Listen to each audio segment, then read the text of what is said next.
This is CGTN, China Global Television Network.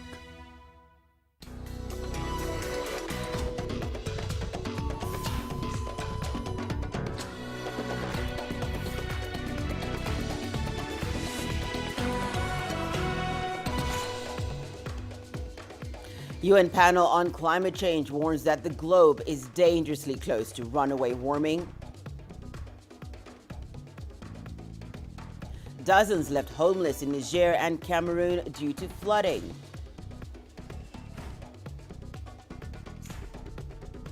And Ethiopia denounces Tigray-Oromia rebel alliance.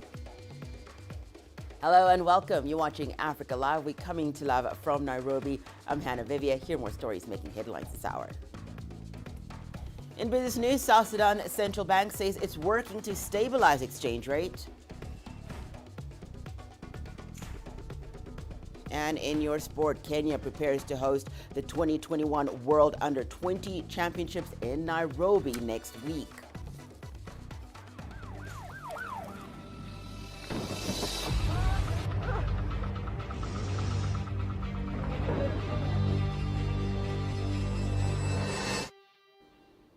Well, the United Nations Climate Panel has sounded the alarm on climate change. It warns that the world is dangerously close to runaway warming due to the greenhouse gas levels in the atmosphere.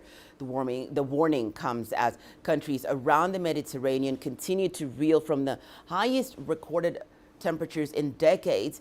In Greece, exhausted firefighters continue to battle raging flames for the 9th day. Sweltering temperatures there have fueled vicious wildfires near Olympia and Evia Island.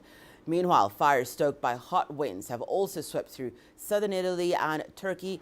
Here on the African continent, Tunisia's capital, Tunis, recorded its highest ever temperature of 49 degrees Celsius this week. Over in northern Algeria, blistering weather has also propelled wildfires there, which are tearing through forest areas and have killed at least 65 people. Greece in the grip of its worst heat wave in 3 decades. Well, we're now joined by CGTN's Andrew Wilson, who is in London, Akram Kharif, who is a security journalist based in Algiers. Thank you so much to you both for joining us. Akram, let's begin with you. At least 65 people killed in Algerian wildfires. What more can you tell us? Yes, today the situation is starting to be stabilizing more and more due to efforts of firefighters and the army. Also due to the arrival of at least 3 firefighting aircraft from the European Union. We are seeing a move from the wildfires towards east. And new areas are now under heavy wildfire. And this is due, of course, it is due to extreme heat and high winds. Andrew, let's come over to what's happening over in Europe. We're seeing similar devastation happening there. Fires fueled by hot weather have erupted across southern Europe in recent weeks. What is the latest from that region, Andrew? Well, the weather you're describing in Algeria is the same weather pattern that is also stuck over the southern parts of Europe as well. It's a slow-moving anticyclone bringing warm air down and creating these extraordinary temperatures. So whatever they're seeing on the North African coast is being replicated now in parts of the Mediterranean, in southern Italy, particularly in Sicily, Calabria and Puglia, the southern parts of the Italian peninsula. Also, of course, we've heard of Turkey and Greece as well. But those aren't the only countries affected. Spain, southern France, Portugal, all on high alert, concerned that this weather system may stay for longer. The temperatures are indeed extreme. Sicily's now recorded a temperature of 48.8 degrees Celsius, which is its highest ever anywhere in a Mediterranean country. So that is breaking new records. As far as the evacuations and the fires are concerned, there are hundreds of fires still burning across Turkey and Greece and southern parts of Italy. There are concerns that the fires will move northwards through Italy, and so Rome is now on high alert with 14 other Italian cities also on alert. There have been evacuations by boats and ferries off the coasts of the Greek island of Evia and also off the Marmaris coast in Turkey. People, holiday makers, hotel owners, restaurant workers and locals as well are being evacuated by boats from cities like Bodrum, normally used at this time of year to seeing holiday boats enjoying the sunshine. They're now evacuating people as the smoke from the fires starts to actually engulf a city that normally would have many more tourists. And I think one thing that has changed the situation is because of the pandemic, there are far fewer tourists visiting these hotspots at this time of year than there normally would be. I think if this were a normal year with no coronavirus pandemic, there would be many more thousands of people now in distress with difficulty as to where to go fleeing from these fires, which are still getting worse at this stage. Andrew, I'll be back with you in a moment. Akram, let's come back to you. How is the Algerian government responding to this? They involved a lot of firemen and military personnel. Over 3,000 firemen were engaged against the fire, and at least 2,000 soldiers were engaged there. Also, they are involving 6 heavy helicopters and calling for international help now. But on a more political way, the government is more on a speech of denying the responsibility and transferring this responsibility to maybe arsonists or bad weather conditions. Andrew, let's come back to you over in Europe. You mentioned how this has impacted a lot of businesses, the tourism industry in particular. Just speak to us about what you're hearing in terms of rebuilding going forward. What are countries saying? What are governments saying in terms of what they're going to do about that?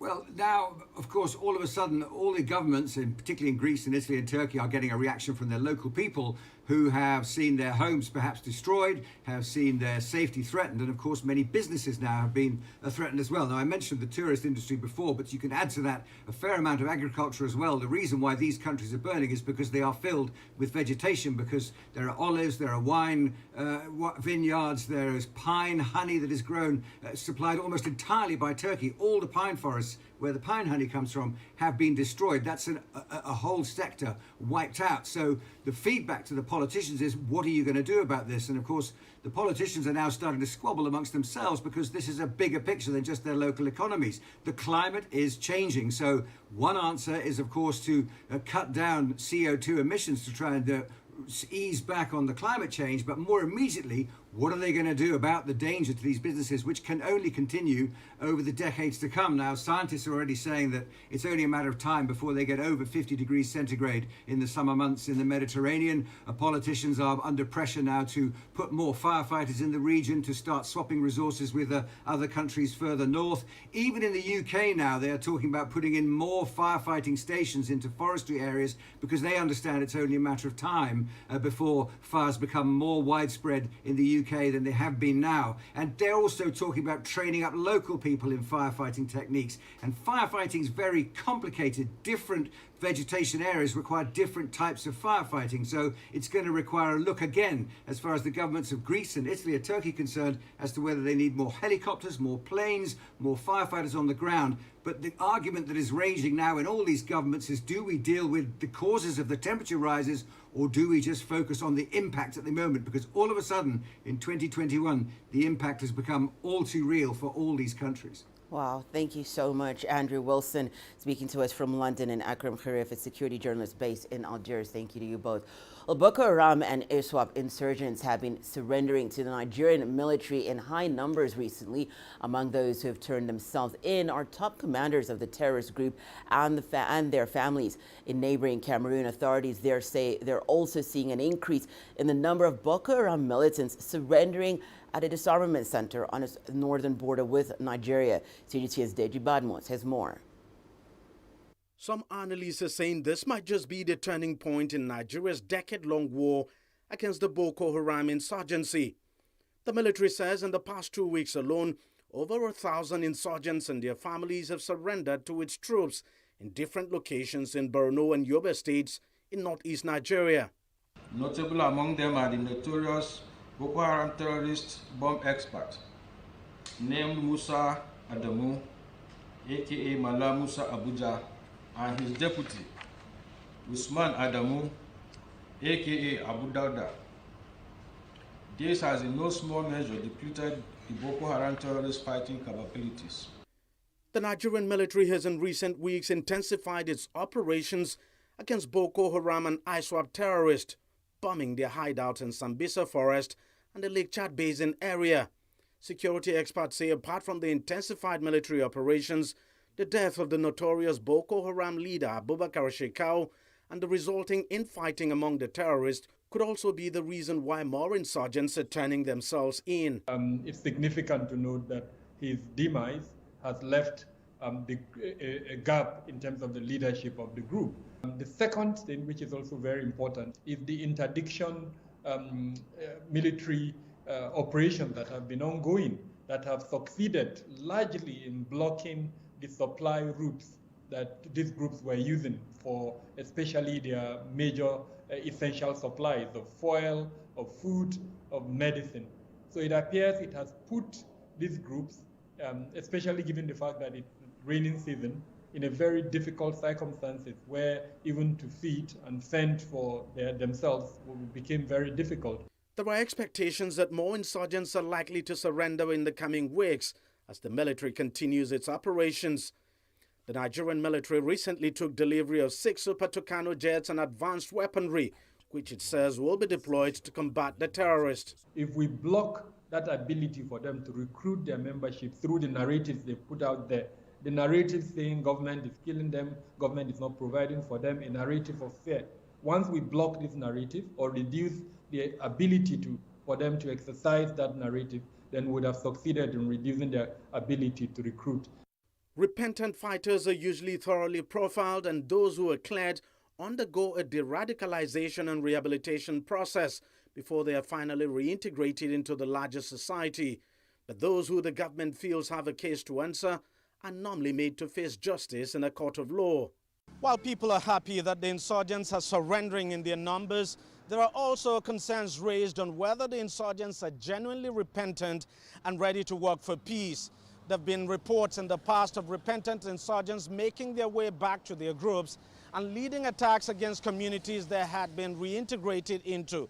Now, these are concerns that many feel the government needs to address. Deji Badmos, CGTN, Lagos, Nigeria. Well, at the top of the hour, we spoke about extreme weather conditions causing fuels here in Africa and across Europe. But meanwhile, several countries in West Africa and Central Africa have recorded severe floods in the past week. Heavy rains in Niger have killed at least 55 people and left 53,000 homeless. The worst hit regions are Maradi in the southeast, Agadez in the northern part of the desert, and the capital Niamey. Just this week, residents of several neighborhoods in Cameroon's commercial capital, Douala, woke up to waist-deep floodwaters. This followed torrential rains that battered the city for over 24 hours. This is one of the worst floods the city has seen in recent years. Flooding has left hundreds of people homeless, underwater, and cut off main roads, causing massive traffic jams. Water has flooded everything. In order for me to cross over there with my motorbike, I had to put my feet on the handlebar. It is deplorable. I've not slept since. We slept outside. No one slept. From midnight, we were on higher ground, up there just in case. All our belongings stayed there. Look at what is going to happen to it. Do we have to start all over again? Well, for more on that story, we're joined by Pierre Danladi, Operations and Programs Coordinator, Delegate at the International Federation of Red Cross and Red Crescent Societies. Thank you so much for joining us, Pierre. Pierre, how bad is the situation in Niger and Cameroon? Could you just speak to us about what's happening on the ground there? Yes, thank you very much for your Mr. Nicole. I'm based in Niger, as we've said, and I'm working for the International Federation of Red Cross and Red Crescent Societies. And the situation is very bad now because all the 8 regions of the country have been very much affected by the floods. And there are many people that are affected and they are leaving their houses. Most of them have lost their houses, they lost their properties, and everything is up and down. So the International Federation of Red Cross and Restoration Society and all the movement partners in the country are supporting the national society to assist the affected populations. So we are acting as a movement in Niger, and all the movement partners are contributing to support the national society in this response to this disaster. The movement has constructed about 700 shelters to support the victim of floods, and we are now working on the response plan. And the National Society is also requesting for a draft to support the affected population in some of the areas. Activities has started about a week ago, and the National Society is carrying out cash distribution for about 2,000 people, 2,000 households in 3 regions of the country, where notably, especially Maradi, Agadez, and Zinder. And at the National Society headquarters level, Niamey, the disaster management coordinator and the whole team of the National Society are gathering the volunteers to react, to support the people that are affected in the country. In the capital city of Niamey. Pierre, with you talking about disaster management, just speak to us about what you think can be done to prepare for such situations in the future. Well, to prepare for this type of situation, I think we need to prepare very, very good. What's happening? The National Society developed what they call early action protocol. It is it's a project that they call FBF project, which is a forecast-based financing program that was submitted to the IFRC in 2020, and the IFRC has approved the project. And based on that project now, the National Society is monitoring the level of water at the river Niamey, on the river Niger, in 3 regions of the country. That's Niamey, Tillabéri, and Dosso, where the river Niger is crossing. So when the situation is bad, and we realize that the trigger is reaching the threshold, the National Society will now activate the early action activities, and then they will sensitize the community, the people that are living across the riverside, and then the people will leave to a place where the National Society has already identified to save the people and their properties in such a way that when there is flooding, we don't have much damages. And also the National Society with this project is carrying out early action protocol. They are putting some sand in the bags and then put along the riverside in such a way that the flooding water cannot go and affect the community. So these are the activities that they are carrying out to prepare for the flooding in case of concerning the river flooding. Thank you so much for all that, Pierre Danladi, Operations Coordinator at the International Federation of Red Cross and Red Crescent Societies. Let's head over to Asia now, where at least 21 people have been killed and 4 are missing after heavy rainstorms struck the town of Liolin in Suiju, Hubei province. More than 8,000 people are affected. It's the heaviest rainfall on record in the region. It's brought down over 200 houses and stores, damaged roads and dozens of bridges, as well as knocked out electricity. Rescue workers and evacuations continue. We'll bring you updates as the situation develops. We'll head over to Ethiopia now, where the government there has denounced a planned military alliance between rebel forces from Tigray and Oromia. The federal government says the two are working together in destabilizing the government. The alliance between the two rebel groups was reached after talks that lasted 6 weeks between the two. Both groups have been operating separately in Ethiopia. The Tigray People's Liberation Front has been operating in Tigray, while the Oromia Liberation Army has been engaged in conflicts within the Oromia region. The TPLF and OLA rebels have now said that they will be sharing battlefield information. The UN report says that the ongoing clashes in the Horn of Africa nation have displaced 2 million people and left more than 5 million in need of humanitarian assistance. Well, Guillaume Chala is in Addis Ababa, Ethiopia, and he's been following up this story for us and giving us updates of the latest that's been taking place there. Guillaume, thank you so much for joining us. Guillaume, what more can you tell us about the announced military alliance between the Oromia and Tigray rebels? Hannah, first of all, the Oromo Liberation Army was part of what is known as the Oromo Liberation Front, which is a long-standing political party, and the faction also known as Shene, the Oromo Liberation Army, that is, and now is seeking allegiance, as you've said earlier, with the TPLF force, and both the TPLF and the OLA leadership has confirmed this. According to their agreement, by the way, they're calling the Ethiopian government, the central government here in Addis Ababa, an enemy, and they want to fight and also take it down so that, according to them, a democratic nation can be created by avoiding Prime Minister Abiy Ahmed's government. Now, the OLA is now operating mostly in the Oromia regional state, and it is seeking to liberate Oromia. And since it has separated from the Oromo Liberation Front, it's been fighting with the National Defense Force and the Oromia Special Force as well. Although success is something that doubtly to talk about, because so far what they have gained is really minimal, according to experts. So according to this allegiance, they are now planning to exchange information and wage attacks in a coordinated manner. So we have to wait and see if that's going to happen or not. But for now, we know that the two have formed a front to fight against the Ethiopian government. We know, Guillaume, that the government of Ethiopia has denounced this alliance, but just in terms of strategy and action, how is the government reacting to this alliance now?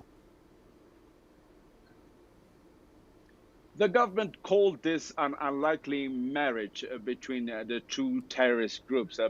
The Prime Minister's spokesperson yesterday was talking about this point, and she was saying that the OLF has been designated as a terrorist group when TPLF was in power over the last 27 years. And it has been many people who have been Oromos have been labeled as OLF members, and they have been chased away from the country. They have been killed. They have been imprisoned by TPLF leadership. And now the two of them trying to work together is something that is not palatable, according to the government. And it is calling it that this force coming together is a force of destruction. It should be denounced. It should be, or the international community also should look at it and condemn what is happening in Ethiopia, as this force are also trying to cause more damage to the nation, to the region and the continent of Africa as well. So the government is not really accepting this as a legitimate cooperation between the two parties, and it is still calling them terrorists working together to destroy Ethiopia, and it will not allow them to do so. In fact, they are launching offensive. So the next few days we have to wait and see. But an offensive is going to be expedited so that the government's plan of perhaps the threat that is posed can be avoided will be a reality, Hannah. Gary, we're also hearing that the U.S. is sending an envoy to urge an end to the fighting in northern Tigray. What more can you tell us about that? Mr. Feltman has been here once before since the conflict started, and he is a special envoy of President Joe Biden. Has been seeking, resolution to the conflict in the north. Now, his second visit is also revolving around the same issue of trying to find a peaceful solution between the Tigray force and the government here. He said in a statement that his mission now is going to also be in Djibouti and the United Arab Emirates alongside his trip to Ethiopia. So he's saying that Ethiopian force, which is the central government, must speak to the TPLF force, and the TPLF force should also put down their arms and sit for a roundtable discussion. So the next few days, we're expecting him here, and he's expected to also meet the Ethiopian Foreign Ministry and perhaps the Prime Minister himself in this mission that he is seeking. But we should also think that we should also know that the Ethiopian government has its own stand. It's saying that the unilateral ceasefire is not respected by TPLF, and TPLF force should also be condoned by the United States, but the U.S. has no statement in that regard so far, unless and otherwise it's seeking for a peaceful resolution of the conflict in the north. Guillaume, thank you so much for keeping an eye on that story and bringing us all those details. Guillaume Chala speaking to us from Ethiopia's capital, Addis Ababa. Well, let's now take a short break and return. More news making headlines, including Africa's CDC urges African states to sensitize the public on vaccine benefits. And Zambia counts votes as internet restrictions remain in force.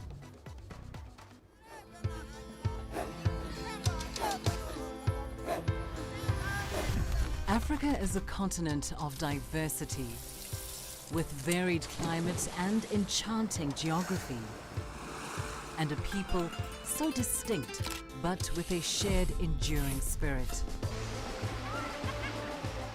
We are at the heart of the continent to bring you the untold stories. Let's have a look. We celebrate Africa as it shapes its own destiny. Tunis, Cairo, Juba, Johannesburg, Ethiopia, Tanzania.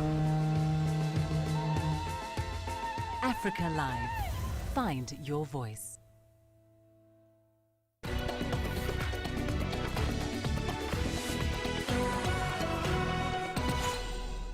Hello, welcome back. You're watching Africa Live. Well, the African Union Centers for Disease Control is asking countries on the continent to sensitize the public about the benefits of taking COVID-19 vaccines. It says that the lack of information about the importance of taking a jab has led to vaccine hesitancy among some people.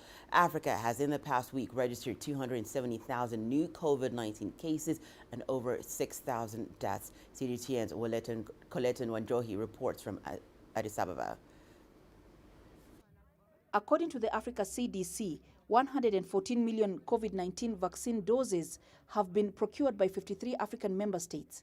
Of these, 77.3 million have been administered so far.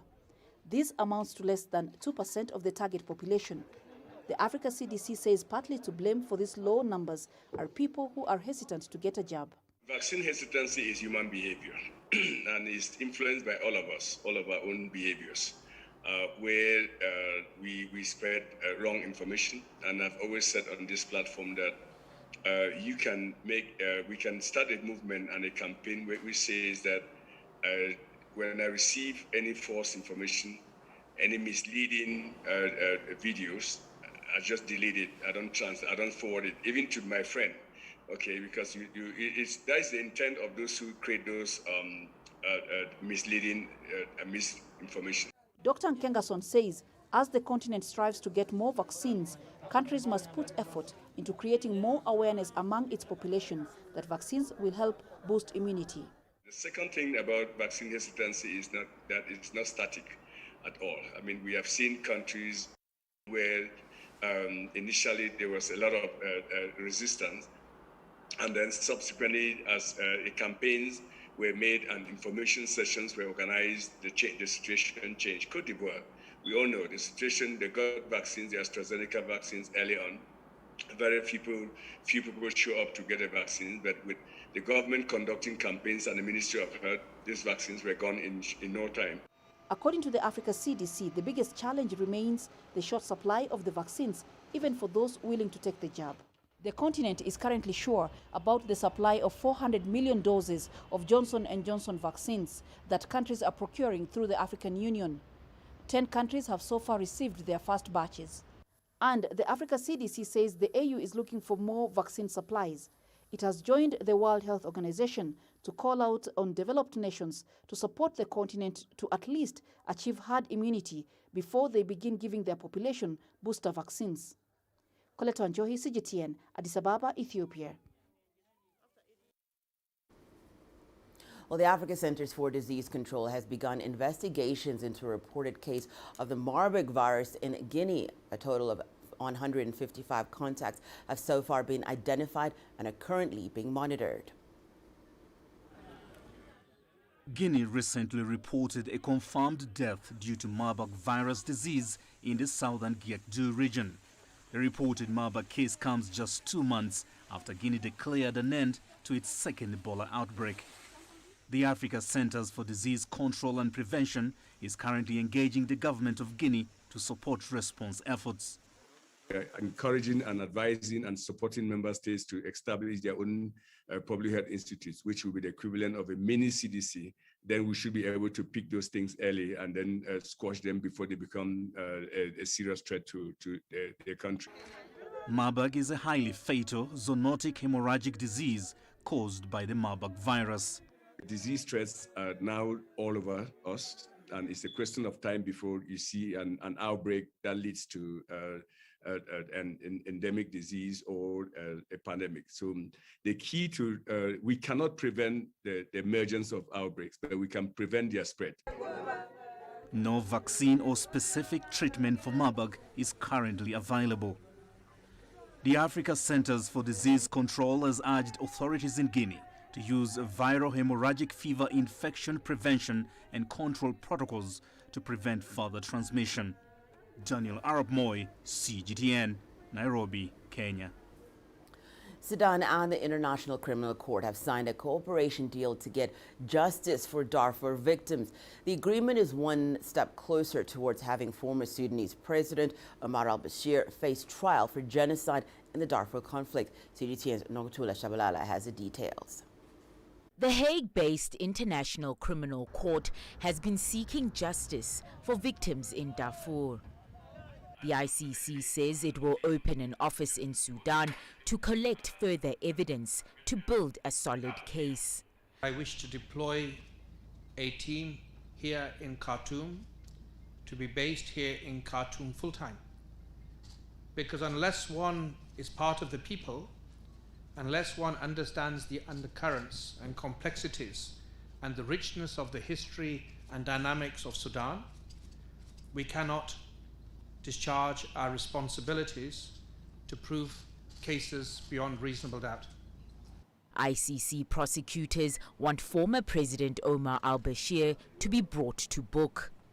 Bashir has been wanted by the ICC for more than a decade over charges of genocide, war crimes, and crimes against humanity in Darfur. Sudan and the International Criminal Court hope their cooperation deal will wheel in justice. I was signing a memorandum of understanding with the government of Sudan that was signed by me as the prosecutor and by the Minister of Justice. The United Nations says 300,000 people were killed and 2.5 million displaced in the Darfur conflict, which erupted in the vast western region in 2003. Noktula Shabalala, CGTN. We move over to Southern Africa now, where the Zambian Electoral Commission has said it will declare a presidential winner within 72 hours after voting. Tallying of votes has been ongoing since Thursday after polls closed at 6 p.m. local time. The hotly contested elections had incumbent President Edgar Lungu and long-term rival Hakainde Hichilema as main rivals. Here is CGTN's Wanja Mugai with more. The Thursday polls saw thousands of Zambians queue to choose their preferred presidential and parliamentary candidates. Polls started at 6 a.m., ending at 6 p.m. local time. In most polling stations countrywide, voters continued to cast their ballots past 6. Voting has been quite all right, even though the voting process has been quite slow. Yes, it has been slow because we've been here standing for about 4 hours. So, yes, but otherwise it's smooth. On the election day, however, voters were complaining of internet and social media shutdowns. They criticized the move by authorities to restrict internet access. I checked, I found that WhatsApp, Facebook and internet has been switched off, so that's quite unfortunate. And in a democratic dispensation like ours, internet was supposed to be free, it was supposed to be opened, and the people should have access to information. The government had also deployed troops in some parts of the country to quell violence. Skirmishes had been reported in some areas during the campaigns. They were fueled by clashes between Lungu and Hichilema supporters. The two have faced off against each other previously, including during the 2015 elections, in which Lungu emerged winner. The Electoral Commission's announcement is eagerly awaited. It will determine who between Lungu and Hichilema will take the top job. Whoever wins faces a huge task ahead, that of addressing the country's current economic woes. Wanjamangai, CGTN. The United States and Britain say they'll send thousands of troops to evacuate their embassy staff in Afghanistan as the Taliban capture more major cities. One of the most recent, Lashkar in the southern province of Badakhshan and Kandahar, the second largest Afghan city, fell to control of the militants on Thursday in another major blow to the government forces. It's the Taliban's biggest seizure so far as their forces threaten Kabul. Zmarayalai Abbasin has more. In Herat province, there were heavy clashes between the NDSF, local militia forces, and the Taliban for weeks. Finally, we got the news late night that Herat has collapsed to the Taliban.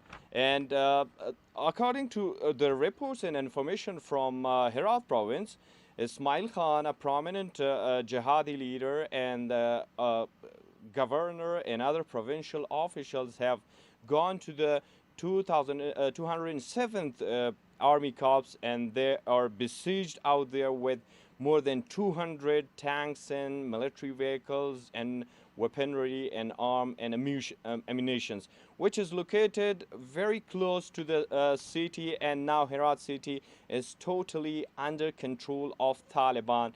And when we come to Kandahar also collapsed. The city collapsed to the Taliban. Taliban are now rolling around the city, especially the Ainu Mina, the major city where billions of dollars are spent and a lot of the elites are living there. According to the locals, they are rolling around and walking and firing as celebrating their victory of Kandahar province is now their capital city of the rise of the Taliban. Now, surrounding provinces and neighboring provinces and cities are also under heavy clashes. More than 4 of them are really competitive, and the clashes continues.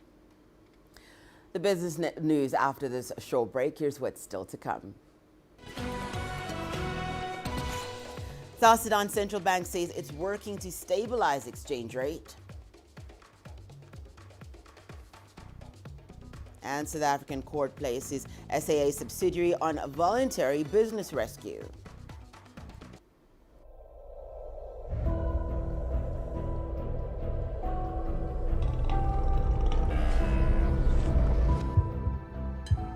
This has taken me completely out of my depth, but at the same time it's exciting. It's new, it's different, it's a challenge. It's really exciting.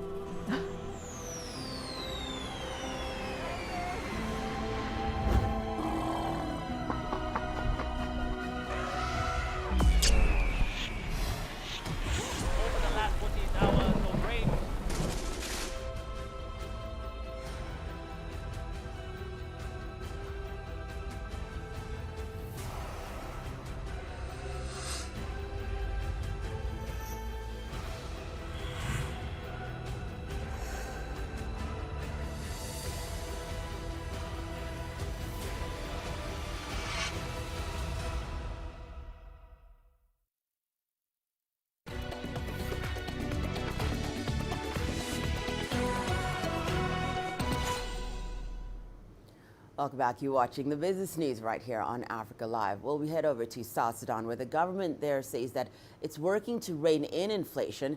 The IMF forecasts inflation in Africa's youngest country averaging 40% in 2021. The Bank of South Sudan has been providing hard currency to commercial banks and forex bureaus since April in an attempt to stabilize exchange rates. CGTN's Patrick Oyet takes up the story from Juba. Fatah Rahman Adam owns a shop in Juba. He says sales are falling. The market is not very good. People don't have money. I think many people have not got salaries yet, but the prices are now stable. I think the prices are fair now. Maize, sorghum, beans and groundnuts are the most important food commodities for many households in South Sudan. However, they are beyond the reach of large numbers of consumers. The government should come to the market and find out why prices remain high. The local currency has gained against the US dollar, but prices of goods remain high. How can we, the poor, afford food? The Bank of South Sudan says it is working to stabilize the exchange rate. South Sudan depends significantly on essential commodities imported from neighboring Kenya, Uganda and Sudan. Importing those commodities require hard currency. South Sudan's central bank received $172 million from the International Monetary Fund to try and stabilize prices.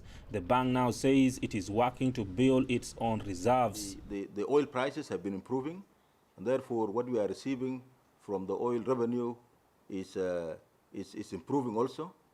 You are also aware that our own collections from by the National Revenue Authority are improving, and we are collecting good amounts, almost something to the tune of $10 million every month. These dollars are surrendered by the Minister of Finance to the Central Bank to sustain these reforms. South Sudan's government says its target is for market prices to control the exchange rate and provide lasting stability in commodities. But for many here, the change is taking too long for them to afford basic goods. Patrick Oyet, CGTN, Juba, South Sudan. In South Africa, a high court in Johannesburg has approved a proposal by low-cost airline Mango to go into voluntary business rescue. The court dismissed an application by 3 unions to have Mango, which is a subsidiary of South African Airways, placed in business rescue. That's a form of company administration under South African law. CGTN's Sumitra Naidu now tells us what happens next. The court ruled against the unions and instead agreed to a voluntary business rescue process for the cash-strapped airline. It appears that the DPE wanted the airline to be liquidated, and let's call them the unions, didn't want that because they would have a much better opportunity to get paid. I think the judge was quite clever in that he made a useful compromise, in the sense that he gave a business rescue application, which I think is good for the people, but didn't allow them to control the actual business rescue process, but left it in the hands of the DPE. Like every other airline, Mango was severely impacted by COVID.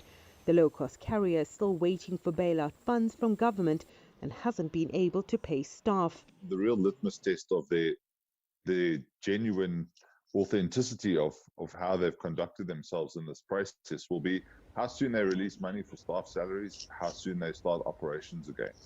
So if they really intend to keep Mango around, those two things will happen very quickly. The Mango Pilots Association, South African Cabin Crew Association and NUMSA wanted the court to place the airline under debt review.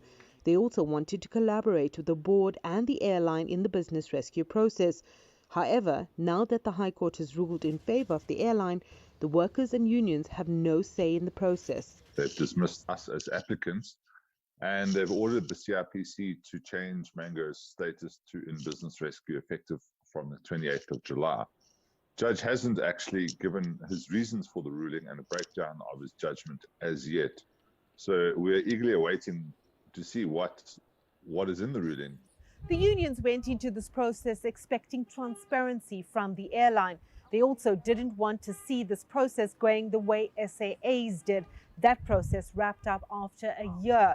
The unions also believe that while Mango can be saved, some want to see it grounded permanently. We're very convinced Mango is savable and that it will survive. We've shone a bright spotlight on a number of issues over the last couple of weeks. Mango has 5 days from the ruling date to announce their business rescue practitioner. Sumitra Naidu, CGTN, Johannesburg, South Africa. Time for a short break. More in Africa Live when we return. The greatest journeys, the greatest sights, the greatest adventures. Here in Qanater, this weir allows the locals to walk on water. We're far more than just TV news. We're your passport to the wonders of Africa. To bring you stories of struggle, survival and hope.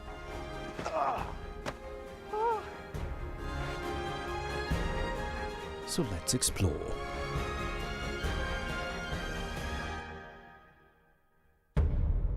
CGTN.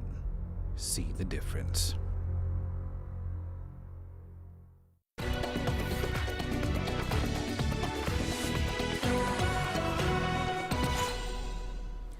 Well, Jim Justice has walked for thousands of kilometers just to raise awareness about the threat elephants are facing in modern-day Africa.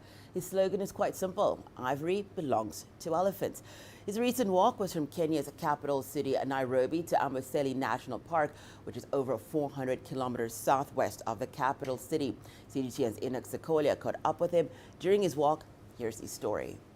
Elephants are highly adaptable. I used to collect urine from elephants. How do you... To the ordinary Kenyan, what would you tell them is the value of elephants? They are heavy feeders. They defecate 17 times, and per defecation they drop 13 bolais. 60% of the dung is actually undigested. That means they are seed. So they are able to plant trees, shrub for other species. My name is Jim Justice Nyamo. I'm the executive director of Elephant Neighbor Center. I'm also the leader and the founder of the campaign called Ivory Belongs to Elephants. And this campaign is purely to create awareness on the plight of the elephants. And I chose to walk because I'm able to reach out to so many people along the way. I remember when I did my first walk, I was just one person, Mombasa to Nairobi. But now I don't walk alone. That's an impact by itself, that the message now has gone out to people, and I've also gotten support from different people.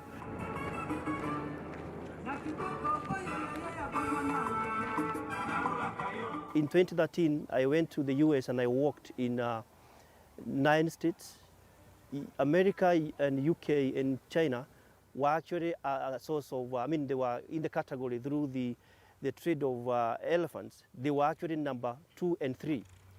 So I went there to talk to them, and the time I was arriving in New York, I was given a chance to speak in the one of the biggest TV there. This is the Good Morning America. And the time we were finishing the work, the US government through the Fish and Wildlife accepted to destroy 6 tons of ivory, which to me was a big plus. I saw other states actually adding the trade there. In 2017, I went to UK through the invitation by the Minister of Environment in UK. They wanted to add the trade, but they had 3 months of debate there. And so I walked from Kensington to Bristol. And on the 23rd of the same month, I was a guest speaker at the House of Commons. Then this was during the debate. The debate was to add the antique that they had in the store and to add the trade. The following year, 2018, our First Lady, Her Excellency Margaret Kenyatta, was the guest of honor when the UK was closing business. So internationally, locally here, we've seen a big impact. We cannot remain killing our elephants. We need to know. So what I have learned over the campaign, the information about the importance of the elephants, the numbers, many people seem not to know what's happening. And so I am happy because the moment we share this information, I see 2 operators. Like now I have 2 operators with me here. They have now realized that they cannot be in this business if they don't support the conservation and they don't participate in the awareness campaign. The latest from sport after the break, including